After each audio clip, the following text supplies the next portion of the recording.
तो गाइस कैसे हो आप लोग। तो रेनेगाड इमॉर्टल के नेक्स्ट नॉवल के एपिसोड नंबर 314 में आपका स्वागत है। तो जैसा कि अभी तक हमने पिछले एपिसोड में देखा कि सबको अपने अपने मेरिट के बलबूते पे सबको अपने अपने ट्रेजर्स मिले होंगे और सबको सिर्फ दो ट्रेजर्स मिले होते हैं, लेकिन वांग लिन को सिर्फ एक ही मिली होती है। जिसके बाद वो वॉइस उन सबके मिशन के बारे में बताने लगते हैं, लेकिन वांग लिन बीच में टोक देता है। यहाँ पे जैसे ही वांग लिन बोलता है यू यिनफेंग और बाकी जितने भी बंदे होते हैं उन सबके एक्सप्रेशन चेंज हो जाते हैं, क्योंकि यहाँ पे वो एल्डर बोल रहा होता है, लेकिन वांग लिन उसे बीच में टोकने की हिम्मत दिखा रहा था। लेकिन हमें दिखाया जाता है कि वो बंदा कुछ नहीं सुनता, मतलब वो वांग लिन के इस बात को बिल्कुल ही इग्नोर करते हुए आगे बोलता है कि तुम्हारा मिशन ग्रीन डेविल कॉन्टिनेंट में जाना है ताकि तुम ग्रीन डेविल टेम्पल में घुसपैठिया कर सको और तुम ग्रीन डेविल स्टैचू को सीरियसली इंजर्ड कर सको, और जब तुम ऐसा करोगे तो तुम्हें हेवनली बुल कॉन्टिनेंट में बहुत ही भारी इनाम दिया जाएगा। अब यहाँ पे वांग लिन की वो बातें बिल्कुल ही नहीं सुनता है। जिसके बाद हमें दिखाया जाता है बाकी बंदों को, जो कि इन सब को देखकर काफ़ी ज़्यादा हैरान हो जाते हैं। जिसके बाद वो बंदा कहता है कि देखो ये तुम्हारा मिशन होने वाला है, और वो कहता है कि चलो बताओ वांग लिन तुम क्या कहना चाहते हो। अब यहाँ पे वो अपनी पहली बातें पूरी करता है, फिर वांग लिन से पूछता है कि तुम्हारे बच्चे प्रॉब्लम क्या है। अब हमें दिखाया जाता है वांग लिन को, जो कि बहुत ही पोलाइट नहीं होता है। वो कहता है कि जूनियर को समझ नहीं आया कि सबको 2 रिवॉर्ड्स मिले हैं, लेकिन मुझे सिर्फ एक फायर एलिमेंट्स आर्मर मिला है। अब यहाँ पे हमें दिखाया जाता है उस बंदे को जो कहता है कि तुम्हारी कल्टीवेशन काफ़ी ज़्यादा कम है, इसलिए तुम्हारे लिए एक आर्मर ही काफ़ी है। अब ये देखकर वांग लिन उसकी तरफ देख कर कहता है कि आखिर ये कैसी बात है। तो बंदा कहता है कि हाँ ऐसा ही है, ये जो डिसीजन है वो हमारे गिवी सेक्ट और ग्रेट सोल सेक्ट दोनों ने मिलाकर बनाए हैं। तो ये देखकर वांग लिन से पूछता कि आखिरकार तुम्हारे पास प्रूफ कहाँ है। जिसके बाद दिखाया जाता है कि तभी वहाँ पे घोस्टली लाइट आ जाती है, जहाँ पे असल में वो ओल्ड एंचेस्टर ग्रीन बुल होता है, जहाँ पे वही दिखाना चाहता था कि देखो बंदे, यहाँ पे मैंने तुम्हारे मास्टर से भी बात कर ली है, तुम्हारे सेक्ट से भी बात कर ली है, हम दोनों ने राजी होने के बाद ही ऐसा किया है। अब वांग लिन उस प्रोजेक्शन की तरफ देखता है। वो जानता था कि ये कोई अवतार नहीं है बल्कि एक डिवाइन सेंस की इम्प्रिंट है, मतलब कि वो ऑलरेडी उसके पास रहेगी। यहाँ पे वो बिल्कुल ही झूठ बोल रहा है। अब यहाँ पे हमें दिखाया जाता है उस बंदे को जो कहता है कि प्रूफ दे दिया गया है तो अब पीछे हट जाओ। अब यहाँ पे वांग लिन बहुत ही गुस्सा होता है, लेकिन वो कुछ दिखा नहीं रहा होता है। वांग लिन पूरी तरह से शांत होता है। जिसके बाद वो ओल्ड मैन कहता है कि मैं अब जाने वाला हूँ कल्टीवेशन में, लेकिन यहाँ पे तुम सबको पहले अपने मिशन पे जाना होगा, लेकिन तुम सबको अपने मिशन से जाने से पहले अपने विश पॉज सोल को यहाँ पे छोड़कर जाना होगा। जब तुम अपने टास्क को कंप्लीट कर लोगे तो ये तुम्हारे पास वापस चला जाएगा, मतलब ये कि यहाँ पे उन्हें अपने सोल के हिस्से को यहाँ पे रख कर जाना होगा, तभी वो इस टास्क के लिए जा सकता है। अब ये सुनते ही वो चारों बंदे हैरान हो जाते हैं, क्योंकि यहाँ पे सोल को रखने का मतलब ये हुआ कि वो लोग आज़ाद नहीं घूम पाएंगे। यहाँ पे अगर उनके सोल को डिस्ट्रॉय कर दिया तो आखिरकार बंदे की बॉडी का क्या ही करके रहना। अब यहाँ पे यू यिनफेंग जो कि गिव सेक का डिस्पल होता है, वो तो हेसिटेट नहीं करता, वो अपने सोल को एक हिस्से को निकाल कर दे देता है। वो ओल्ड मैन एज क्लाउड भी हेसिटेट नहीं करता है, वो भी अपने विश ऑफ सोल को दे देता है। अब टांगिया जो कि पहले यहाँ कतरा रहा होता है, लेकिन यहाँ पे उसे अपने सेट को भी आगे बढ़ाना होता है, जिसके कारण वो भी ऐसा करने को तैयार हो जाता है। तीनों ने अपने सोल को दे दिया था, बल्कि वांग लिन ने नहीं दिया होता है। अब वांग लिन यहाँ पे नहीं देना चाहता था, वो इंतजार करता है और फाइनली कहता है कि मैं ऐसा नहीं करने वाला हूँ, मैं अपने इस सोल के हिस्से को नहीं देने वाला हूँ, और वो वहाँ से जाने लगता है। जिसे देखकर वो वॉइस कहते हैं कि तुम जा सकते हो, लेकिन पहले अपने सोल आर्मर को यहीं छोड़ के जाओ। लेकिन हमें वांग लिन को दिखाया जाता है जो ये बातें सुनकर बहुत ही गुस्सा करने लगता है, क्योंकि उसने इतनी मेहनत से मेड पॉइंट्स कमाए थे और यहाँ पे उससे ट्रेजर ली जा रही है फिर से वापस से। ये कैसी बात हुई। अब यहाँ पे दिखाया जाता है कि वो उससे उसके सोल आर्मर को मांग रहा होता है, जो कि वांग लिन कभी भी नहीं देने वाला होता है, क्योंकि ये वांग लिन के लिए काफ़ी ज़्यादा इंपॉर्टेंट होने वाला होता है, क्योंकि इस सोल आर्मर से वांग लिन अपने कल्टीवेशन को काफ़ी ज़्यादा बढ़ा सकता है। और यहाँ पे वो सोल को भी नहीं रख सकता है, क्योंकि अगर उसने रखा तो यहाँ पे वो आज़ाद परिंदे की तरह नहीं घूम पाएगा। वो चाहे तो अगर दुश्मनी हुई तो इसको फिर से मार सकते हैं। अब दिखाया जाता है कि वो ऐसा तो करना भी नहीं चाहता था, और वहाँ पे वो यह कहता है कि तुम लोग मुझे फोर्स नहीं कर सकते हो, और वो वहाँ पे समझ जाता है कि ये सभी उसे ही टारगेट करने पे लगे हुए हैं। अब यहाँ पे वांग लिन कहता है कि यहाँ पे एक ना एक प्रॉब्लम तो जरूर है, ये गिवी सेक्ट के मेरे बारे में आइडेंटिटी के बारे में जानता है, ये जानता है कि मैं केव वर्ल्ड से आया हूँ, ये मेरे जीवन लुओ के बारे में कनेक्शन के बारे में में भी जानता है, लेकिन फिर भी ये ऐसा कह रहा है। और अगर मैं यहाँ पे उनको वो जायंट हैंड दे दूँ तो यहाँ पे वो मुझे जाने तो नहीं देने वाले हैं। इसलिए वांग लिन यहाँ पे फैसला करता है और सडनली दिखाया जाता है कि उसके चारों तरफ काउंटलेस ब्लैक थ्रेड्स आने लगते हैं जो कि उसके ऊपर कवर चढ़ने लगते हैं। और असल में उसने अपने उसी सोल आर्मर को यूज़ किया होता है, जिसके कारण उसकी जो कल्टीवेशन होती है वो काफ़ी जल्दी बढ़ने लगती है। लेट स्टेज स्पिरिट वर्ड से लेके वॉर ट्रिबुलेंट स्टेज तक आ जाती है। और दिखाया जाता है कि उसके राइट हैंड में एक वॉर स्पिरिट प्रिंट भी आ जाती है जो कि बहुत बड़ी होती है। अब दिखाया जाता है चारों तरफ बादल गरजने लगते हैं, ठंडक गिरने लगते हैं और वांग लिन की कल्टीवेशन और भी आगे बढ़ने लगती है। और असल में यहाँ पे वांग लिन ने फैसला कर लिया था कि ये बंदे उसे इतनी आसानी से जाने वाले देने नहीं थे, क्योंकि यहाँ पे वो उससे सोल के हिस्से को मांग रहे थे जो कि वांग लिन कतई भी नहीं देने वाला था, और ऊपर से इसके सोल आर्मर को ही मांग रहे हैं जो कि फिर से वांग लिन नहीं देने वाला था। और वो समझ जाता है कि यहाँ पे ये सब मुझे टारगेट बना रहे हैं, क्योंकि यहाँ पे वो ऑलरेडी समझ रहे होते कि लो लेवल का बंदा आखिर कर ही क्या सकता है। वांग लिन जैसे ही उसको यूज़ करता है वो वहाँ से निकलने की कोशिश करने लगता है। और हमें दिखाया जाता है उस वॉइस को जो कहता है कि वहाँ पे अनाउंस कर देता है कि वांग लिन ने हमारे हेवनली बुल कॉन्टिनेंट को बिट्रे कर दिया है,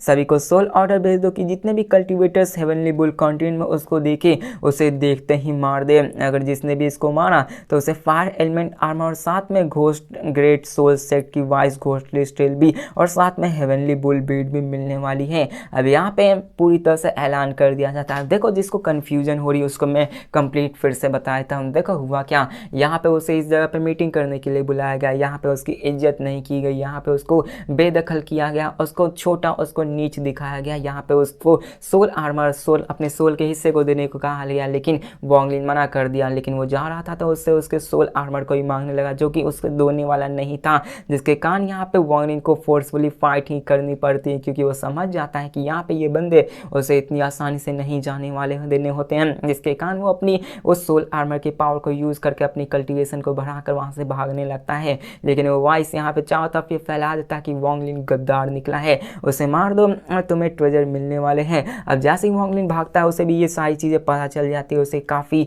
ज़्यादा गुस्सा आने लगती है कि आखिरकार ये वो लोग कैसे कर सकते हैं। अब ये आवाज़ जैसे ही चारों तरफ गूंजती है वहाँ पे एज क्लाउड के एक्सप्रेशन काफ़ी ज़्यादा चेंज हो जाते हैं, उसको भी विश्वास नहीं होता, जिसके बाद दिखाया जाता है कि वो सभी जो 4 हेवनली मेरिडियंस होते हैं वो सभी उसका पीछा करने लगते हैं, सिर्फ एक बंदे के अलावा जो कि उसका दोस्त होता है, इसलिए वो उसके पीछे नहीं जाता और सब लोग वहाँ पे उसको पकड़ने के लिए निकल पड़ते हैं ताकि वो उसको मार सके। और देखो जितने भी बंदे होते हैं वो सभी मिड स्टेज ऑफ वॉर ट्रिबुलेट के कल्टीवेशन वाले बंदे होते हैं। और यहाँ पे वांग लिन उन सबसे 2 लेवल नीचे होता है और यहाँ पे वो सूट को यूज़ कर आर्मर को यूज़ करने के बाद ही इतनी पावर्स को गैदर कर पाता है। बताया जाता है कि वो लोग ऐसा इसलिए कर रहे होते हैं क्योंकि इनाम में हेवनली बुल बीड भी होती है। अब हेवनली बुल बीड असल में ग्रेट सोल सेट का बहुत ही एक पावरफुल ट्रेजर होता है, जिससे कि वो अपने ट्रेजर के इफेक्ट को काफ़ी लंबे टाइम तक यूज़ कर सकते हैं, मतलब जो सोल आर्मर थी उसके ड्यूरेशन को बढ़ा सकती थी। अब इसके बारे में तो वांग लिन को भी नहीं पता थी कि ऐसी भी कोई चीज़ मौजूद है। अब दिखाया जाता है कि सभी बंदे